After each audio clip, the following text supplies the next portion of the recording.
فرعون بولا، تم اس پر ایمان لے آئے قبل اس کے کہ میں تمہیں اجازت دوں۔ یہ یقیناً تمہارا بڑا ہے جس نے تمہیں جادو سکھایا۔ اب میں تمہارے ہاتھ اور پاؤں مخالف سمت سے کٹوا دوں گا، اور کھجور کے تنوں پر تمہیں یقیناً سولی چڑھوا دوں گا۔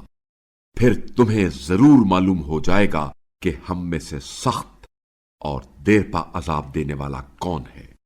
جادوگروں نے کہا، جو دلائل ہمارے پاس پہنچ چکے ہیں ان پر اور جس نے ہمیں خلق کیا ہے اس پر ہم تجھے مقدم نہیں رکھیں گے، لہذا اب تو نے جو فیصلہ کرنا ہے کر ڈال۔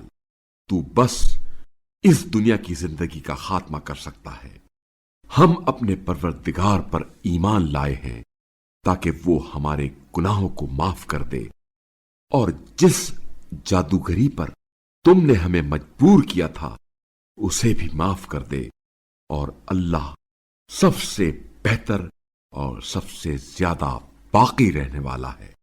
بے شک جو مجرم بن کر اپنے رب کے پاس آئے گا اس کے لیے یقیناً جہنم ہے جس میں وہ نہ مرے گا اور نہ جیے گا، اور جو مومن بن کر اس کے پاس حاضر ہوگا جبکہ وہ نیک اعمال بھی بجا لا چکا ہو تو ایسے لوگوں کے لیے بلند درجات ہیں، دائمی باغات جن کے نیچے نہریں بہتی ہوں گی، جن میں وہ ہمیشہ رہیں گے، اور یہی پاکیزہ رہنے والے کی جزا ہے۔